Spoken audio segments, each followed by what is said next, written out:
Bueno, buenas tardes. Mi nombre es Sandra Milena Velázquez Gallego.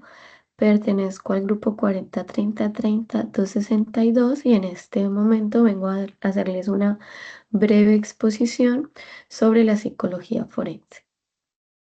Bueno, tenemos que según Spinoza 2019, la psicología forense es un campo en consolidación que exige rigurosidad técnica, ética y metodológica, donde la evaluación psicológica es el eje central del trabajo pericial.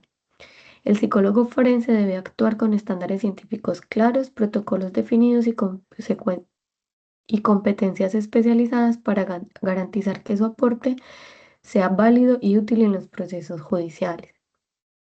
¿En qué consiste la psicología forense? El psicólogo forense evalúa, analiza, informa y asesora el sistema judicial mediante procedimientos psicológicos científicos orientados a responder preguntas legales específicas, manteniendo objetividad, rigor metodológico y ética profesional. El- la psicología forense está básicamente dirigida hacia el sistema judicial o toda o toda lo que tenga que ver con los actos de las personas que tienen consecuencias jurídicas. Entonces, vamos a exponer brevemente como las principales tareas o funciones que tiene el psicólogo forense. Entonces, encontramos que dentro de las principales funciones está la evaluación psicológica con fines judiciales. Espinosa 2019 subraya que esta evaluación debe ser rigurosa, objetiva y metodológicamente transparente. Dice que dentro de las funciones está realizar entrevistas forenses no clínicas. Esto es importante porque se debe tener en cuenta que el objetivo de la entrevista es dar un concepto, digamos, psicológico frente al sistema judicial o algún proceso jurídico que se esté llevando a cabo en ese momento. No tiene fines clínicos. El fin no es dar un diagnóstico para una posterior, para un posterior tratamiento. Nada de eso no tiene ningún fin clínico, sino que es forense. Por eso se hace como ese énfasis. Se aplican pruebas psicológicas, se hacen análisis de historia personal, familiar, social y delictiva. Se identifican trastornos mentales, rasgos de personalidad y funcionamiento cognitivo. También se evalúa la credibilidad, la coherencia narrativa y la consistencia emocional. Todo eso dentro de la evaluación psicológica con fines judiciales. Después tenemos la valoración de imputabilidad y capacidad. Es otra de las tareas o funciones que tiene el psicólogo forense. Y dentro de esta función, entonces,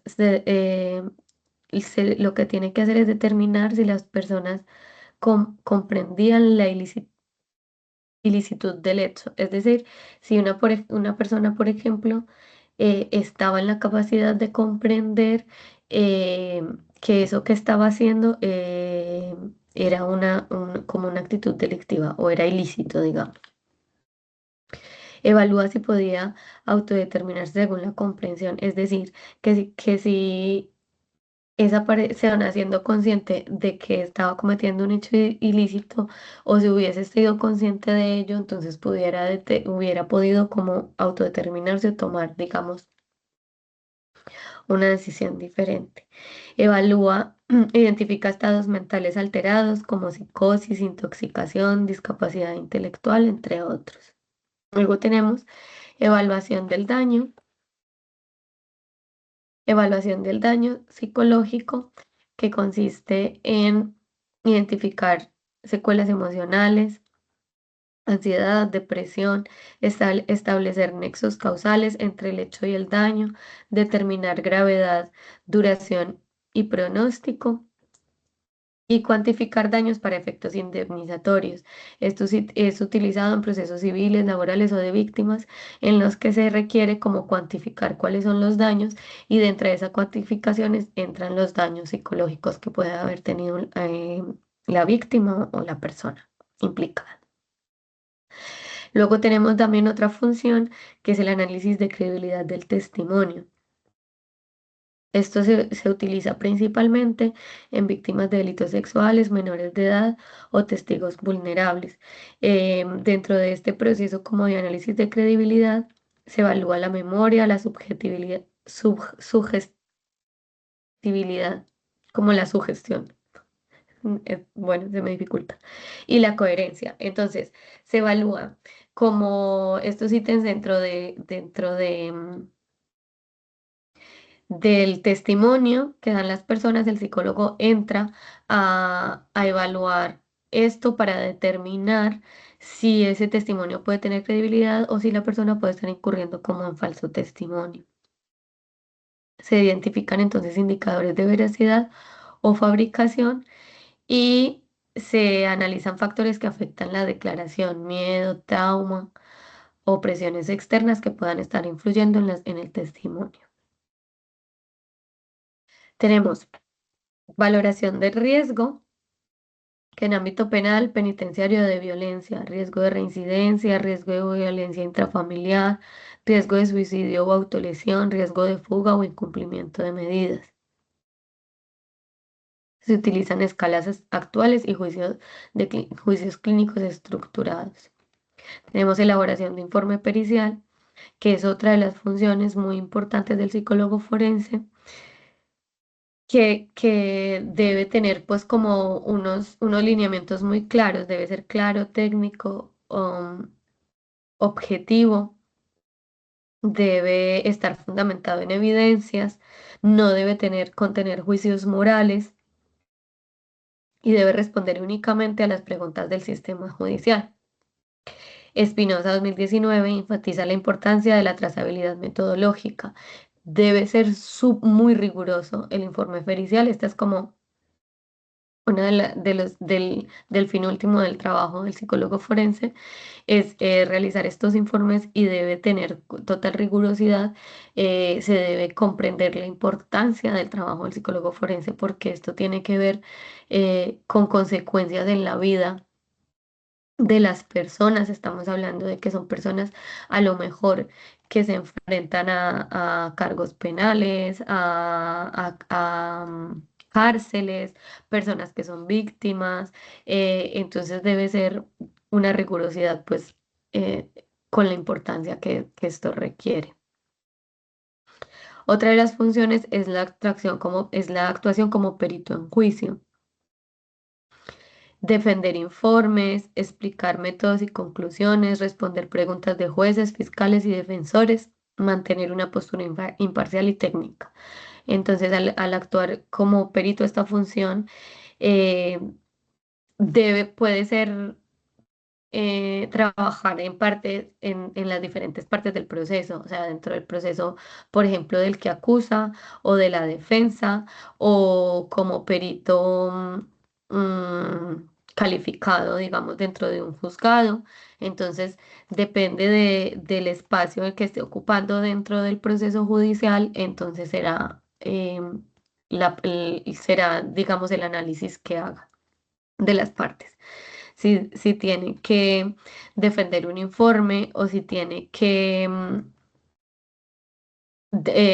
validar algún tipo de informe que está dentro del proceso, todo esto.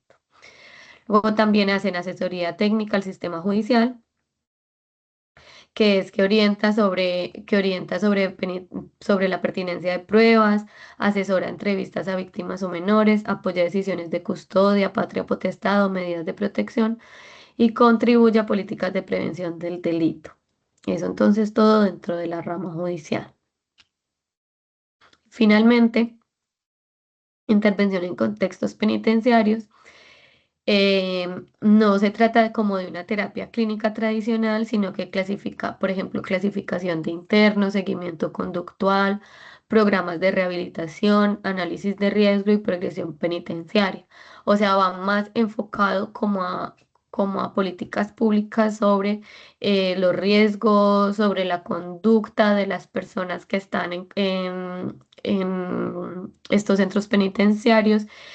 No es una cuestión clínica como tal, ni va dirigida a lo que mencionaba antes, como a tratamientos psicológicos en sí. Finalmente, nos explica también Espinosa 2019 que todas estas tareas o funciones tienen que estar dentro de una ética y control de sesgo. Dice que el psicólogo forense debe ser completamente imparcial, debe que tener transparencia metodológica, evitar conflictos de intereses y fundamentar cada conclusión en evidencias verificables. Finalmente, entonces, muestro algunas instituciones en las que el psicólogo forense puede ejercer, em, que son, es básicamente todas las entidades públicas o privadas que traten la conducta de las personas con consecuencias jurídicas. Entonces, en realidad es muy amplio como el sector en el que puede trabajar un psicólogo forense o en el que tiene aplicación ese trabajo. Entonces, vamos a nombrar algunos. Colombia, por ejemplo, en la Fiscalía General de la Nación, haciendo cosas como entrevistas forenses a víctimas y testigos, valoración del daño psicológico, análisis de credibilidad de testimonio, evaluación de agresiones y riesgo de reincidencia. Son algunas de las cosas que se puede hacer, digamos, dentro de la rama de la Fiscalía General de la Nación. El Instituto Nacional de Medicina Legal y Ciencias Forenses, en peritajes psicológicos, en procesos penales, civil y de familia, valoración de imputabilidad, evaluación del daño psíquico, dictámenes para jueces y fiscales. El Instituto, el Instituto Colombiano de Bienestar Familiar, em, también tiene mucha aplicación, sobre todo teniendo en cuenta que se tratan cuestiones de custodias para niños, niñas, adolescentes. También entonces valoran la idoneidad parental, procesos de restablecimiento de derechos, análisis de custodia de adopción, pues como les mencionaba, evaluación de niños y niñas y adolescentes víctimas. Es uno como de los instituciones donde se puede ejercer que tiene como mayor impacto, me parece a mí, dentro de la sociedad, sobre todo porque trata a los niños. El- Consultorías y peritajes independientes. Las consultorías y peritajes independientes tienen que ver, por ejemplo, con asesorar a defensores, abogados defensores en procesos penales que pueden ser, digamos, contratados de manera independiente o privada, digamos, ya no como en un sector público como tal.